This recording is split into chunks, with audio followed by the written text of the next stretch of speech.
Buenas tardes, ¿cómo están? Un placer saludarlos. Mi nombre es Carlos Alegría. Esta ocasión me acompaña un amigo de muchos años con quien hemos tenido la experiencia de trabajar juntos y también de compartir cosas importantes. Luis, un diseñador de experiencia de cliente, un tema que en lo particular no le veo, yo no nunca lo vi como una disciplina del trabajo, pero que creo que con el tiempo ha tenido una gran importancia.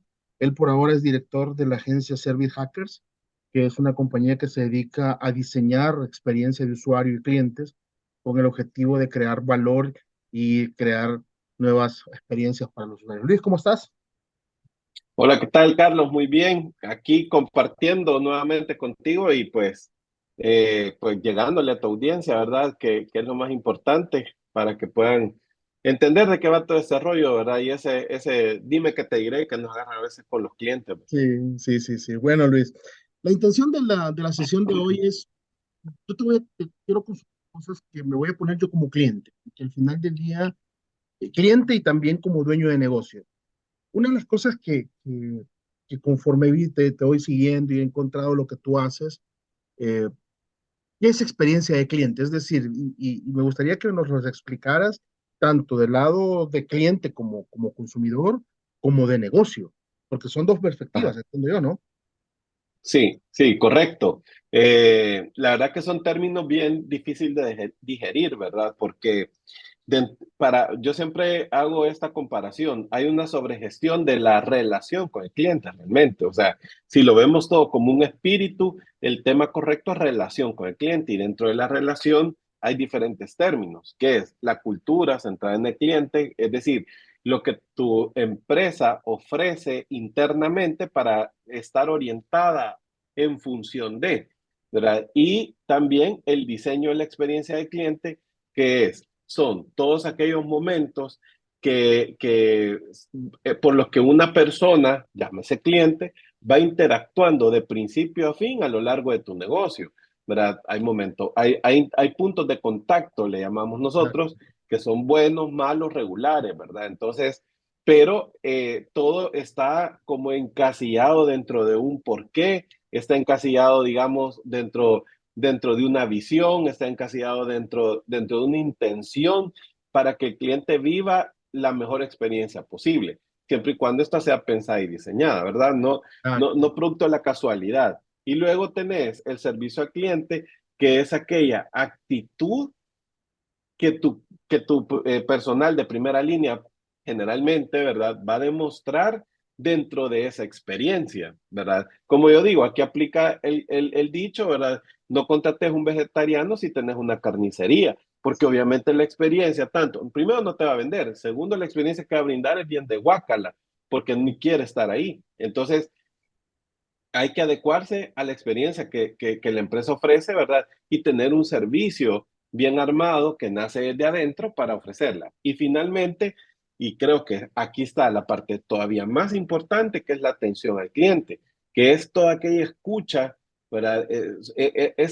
Son aquellos puntos en los que tú vas a utilizar todo el aparataje de tu organización para escuchar al cliente, tanto interno como externo, y luego hacer cambios en la cultura para que el ciclo vuelva a girar y vuelva a girar. Entonces, esa es una sobregestión de la relación con el cliente. Pasa con las compañías de hoy. Te voy a poner lo que conocemos aquí en Estados Unidos. La naturaleza, y voy a hablar de las empresas hispanas que hemos tenido más experiencia de tocarlas, y quizás son las que más necesitan esto, aunque para ellos no es evidente, porque te digo, donde he estado ayudando en la parte de consultoría, hemos manejado más de 125 tiendas, y en casi todas tenemos esa sensación de que nosotros vamos a comprar, ellos no nos venden. Entonces no hay esa disposición que tú hablas ahorita como bien definida a la hora como cliente. En tu experiencia y pensando un poco en este mercado, que es quizás el que más le estamos hablando hoy por hoy, ¿cuáles han sido las deficiencias y aquellas situaciones que tú encuentras que son red flags o banderas rojas como para para pensar en cambiar una cultura, pensar en el cliente?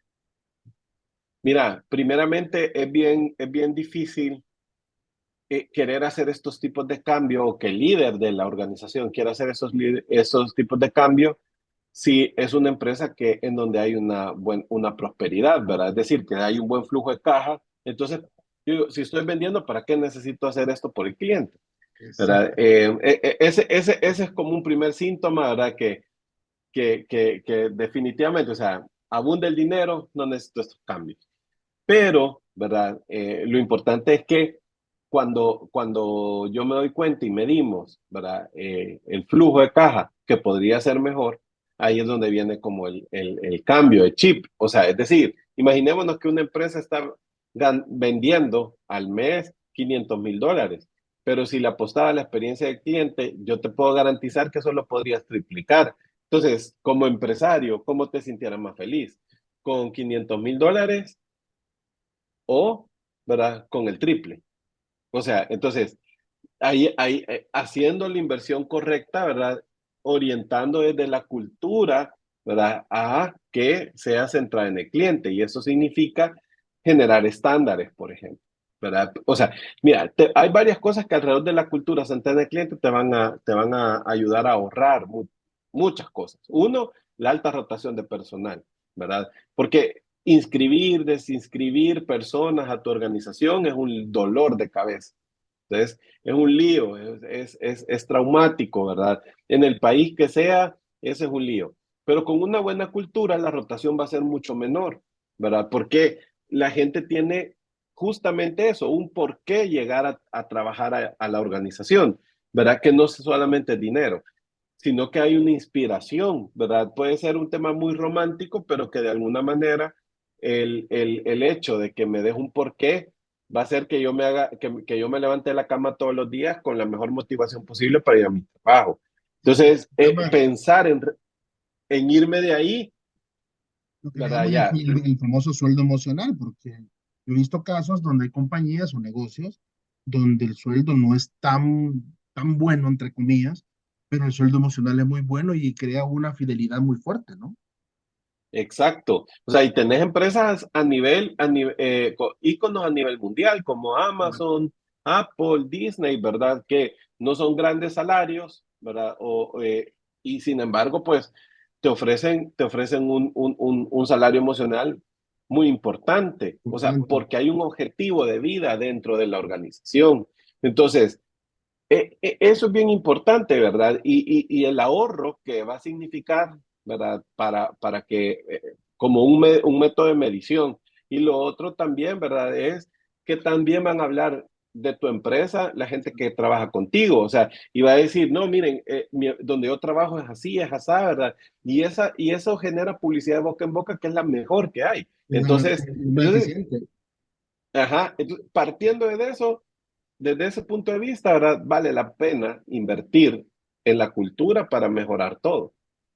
Esto también te trae el hecho del interés de participar de esas culturas, porque yo he visto casos donde empresas o negocios aquí que son muy buenos en la cultura, tal vez no en la experiencia del cliente como concepto, pero la cultura interna es buena, entonces la gente está buscando trabajar ahí, como para sentirse parte de un entorno muy diferente que al final del día se traslada al cliente, ¿no?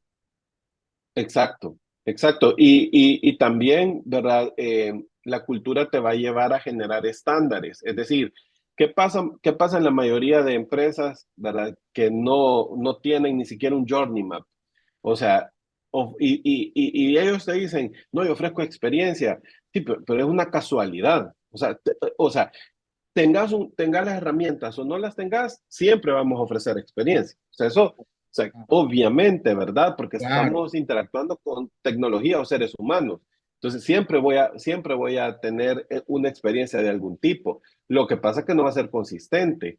Entonces, un día van a hablar mal de mi negocio y días van a hablar bien de mi negocio. Entonces, al final, cuando hablan mal de mi negocio, yo pierdo dinero por no tener una consistencia. Sin embargo, yo mantengo una consistencia y genero estándares, eso me va a llevar a generar más dinero. en tu experiencia, partiendo de lo que los negocios que has tenido, de todo el trabajo que haces, ¿cómo lo medís? Porque obviamente las enseñanzas de la universidad te dicen que lo que no mides no lo puedes mejorar.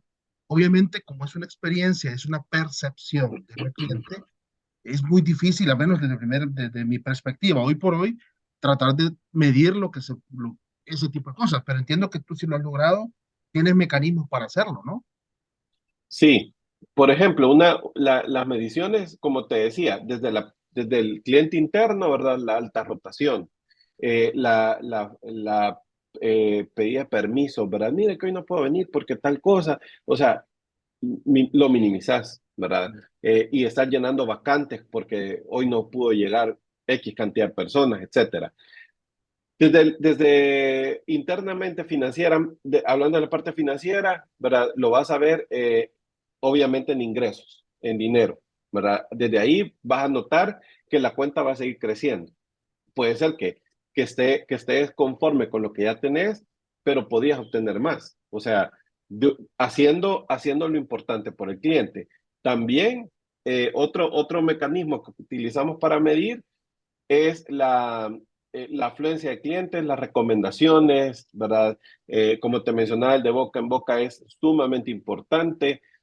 Los comentarios que hoy los clientes están dejando a través de diferentes plataformas, ¿verdad? Redes sociales, etcétera. Eso está generando una publicidad positiva, ¿verdad? Entonces, todo eso son mecanismos de medición que al final y a la larga te van a ayudar a rentabilizar la experiencia. Cuenta de las cosas malas, porque me imagino que muchas de las veces, lo que tú decías al principio de la conversación, el hecho que haya un flujo y que las cosas se paguen y que tenga plata para sea, me hace como una cortina de humo y no me saca a la luz aquellos problemas que muchas veces están mermando la calidad del servicio y por ende la reputación, que es otro tema muy fundamental a la hora de darle un buen servicio al cliente, ¿no? O sea, y máxime cuando vendes productos iguales, que lo único que te diferencia es la manera en que atiendes. Sí, sí, eso sobre todo en productos de consumo masivo, ¿verdad? En donde hay volumen en la venta, pues que lo único que te va a diferenciar es cómo atendiste al cliente, porque el precio a veces es similar. Entonces el cliente es lo que se va a comparar precio, porque no puede comparar servicio, igual lo tratan en ambas compañías. O lo tratan más mal en una en la otra, o lo que fuera. Al final del día es una cuestión de percepción y lo malo se riega inmediatamente, aunque lo bueno cueste. Y mira, y el cliente puede olvidar el precio, pero nunca como lo trataron. Entonces, Exacto. Exacto. ahí es donde hay dinero de por medio, Y eso es lo que, en ese recuerdo. y fíjate, y eso que acabas de decir, hasta lo vamos a poner en algún post que me invente.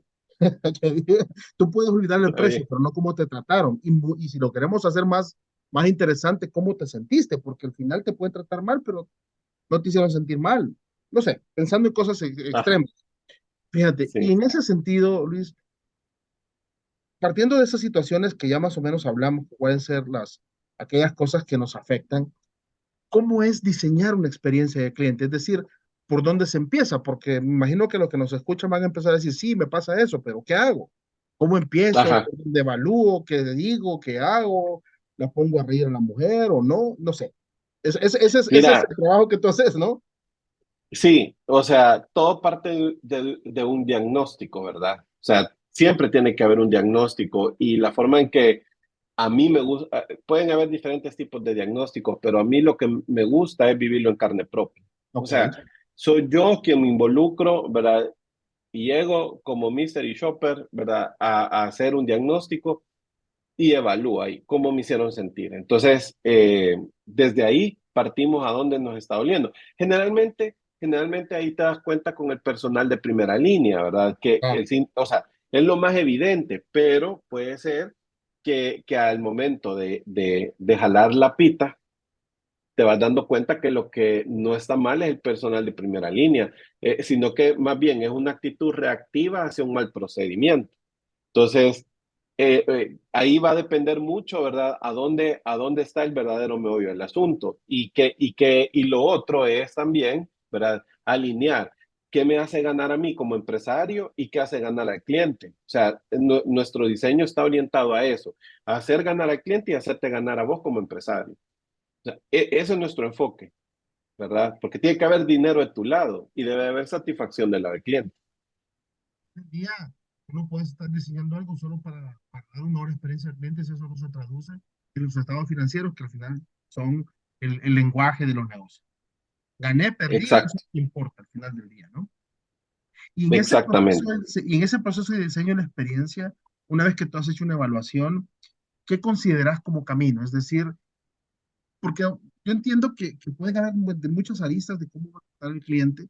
Me imagino que hay diferentes formas de diseñarlo, pero, pero también entiendo, y quizás esa es la pregunta, ¿hay alguna base, algún modelo básico donde la gente pueda decir, bueno, voy a empezar con esto, con esto, con esto, a tratar de diseñar experiencia del cliente, como para tener una primera idea y lo que nos escuchan digan, bueno, voy a tratar de hacerlo? Obviamente, siempre necesitan apoyo de una persona como tú, como tu compañía, pero por lo menos para que tengan ese pequeño detalle de qué empezar a hacer.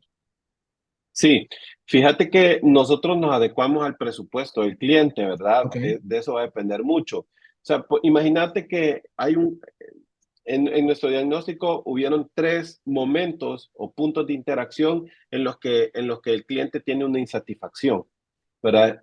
Analizamos cuál de esas tres situaciones son las que más te están haciendo perder dinero y nos enfocamos en esas si tu presupuesto pues es bajo. Si en dado caso el presupuesto pues es alto, pues atendemos las tres situaciones de una vez, ¿verdad? Pero siempre para resolver cualquier tema de experiencia del cliente o un diseño de servicio, ya te voy a explicar ese concepto, ¿verdad? Siempre llegamos a una fase de prototipo.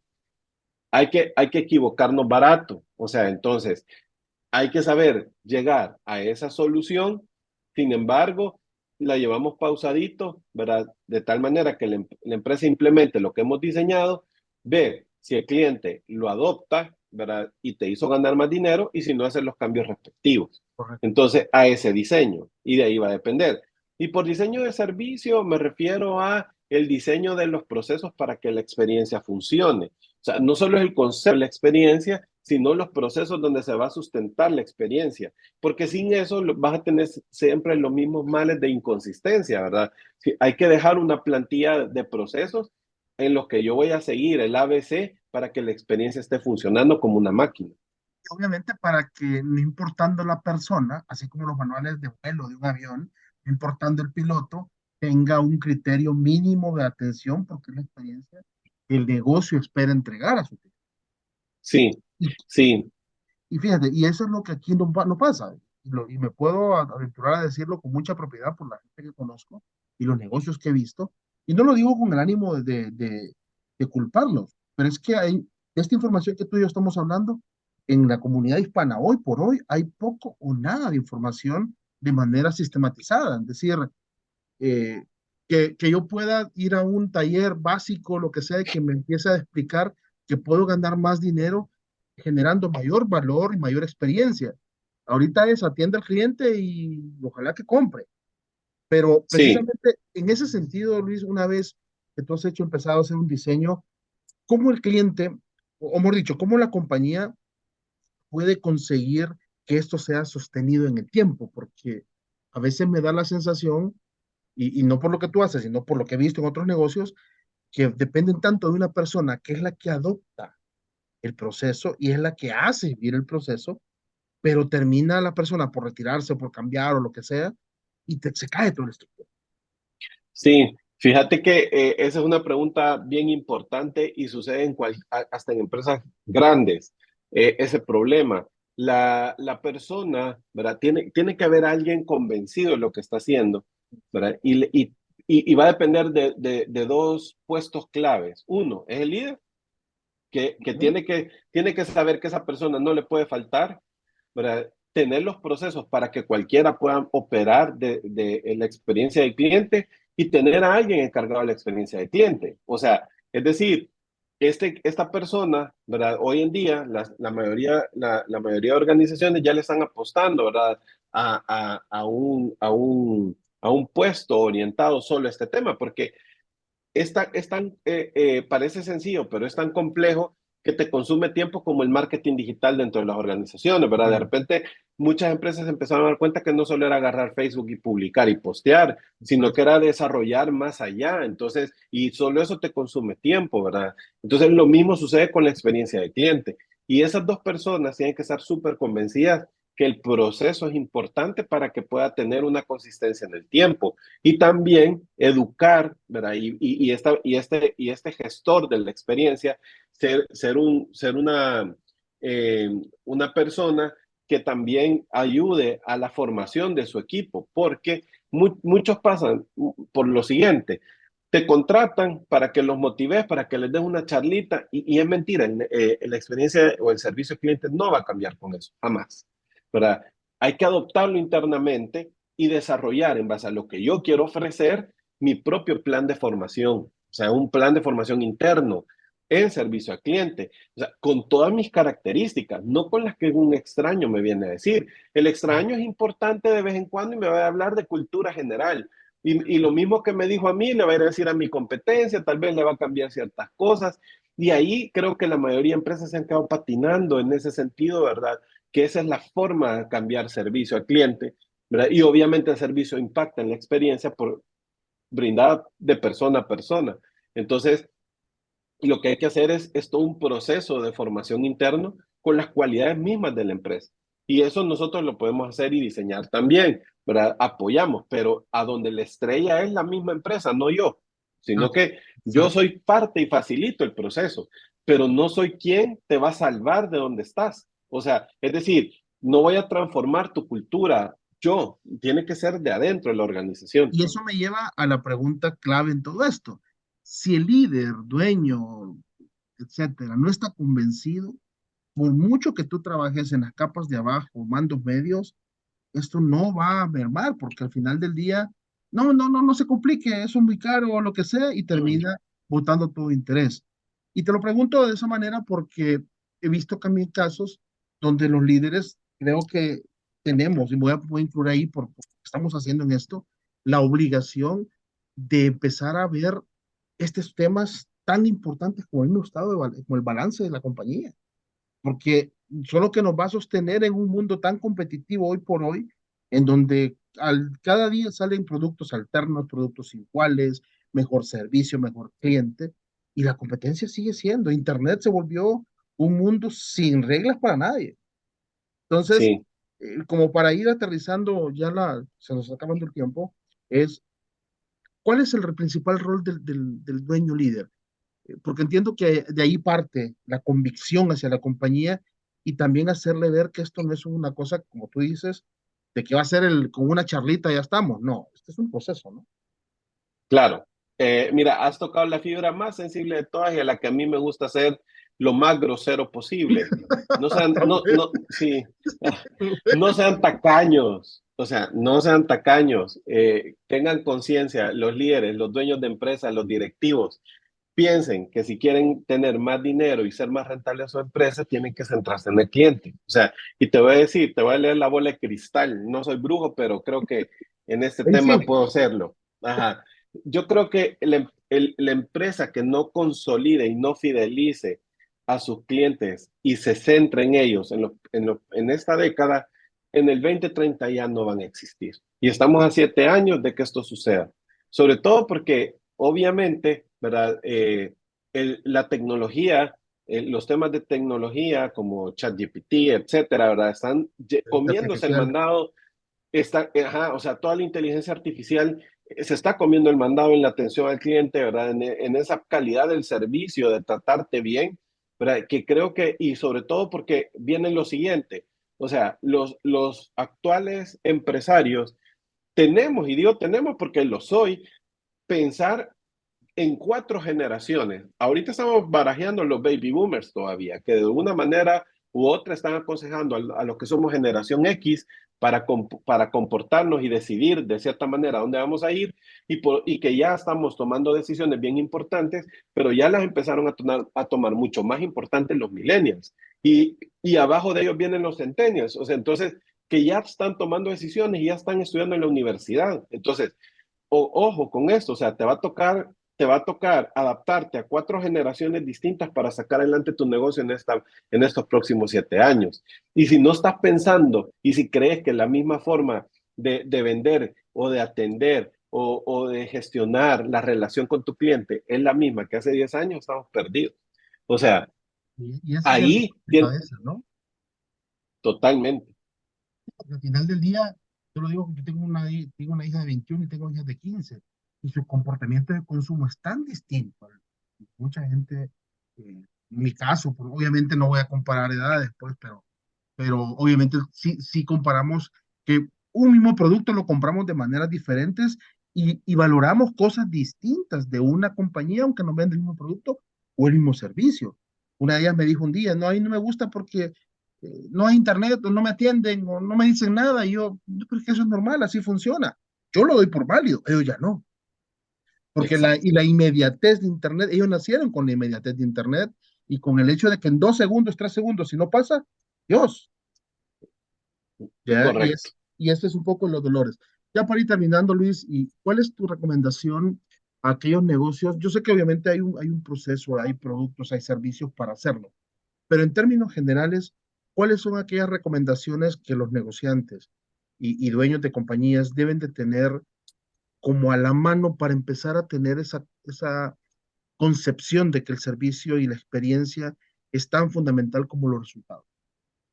Mira, a nivel de recomendación, ¿verdad? Es importante que ellos tomen la conciencia, ¿verdad? Que hoy más que nunca el ser humano debe estar en el centro, ¿verdad? Y partiendo por ellos mismos, que se vean como clientes de otras organizaciones, ¿verdad? En las cuales son clientes, cuando compran un vehículo, cuando compran un apartamento, una casa, etcétera. O sea, están siendo clientes y cómo les gustaría ser tratados, ¿verdad? Entonces, eso es un punto bien fundamental.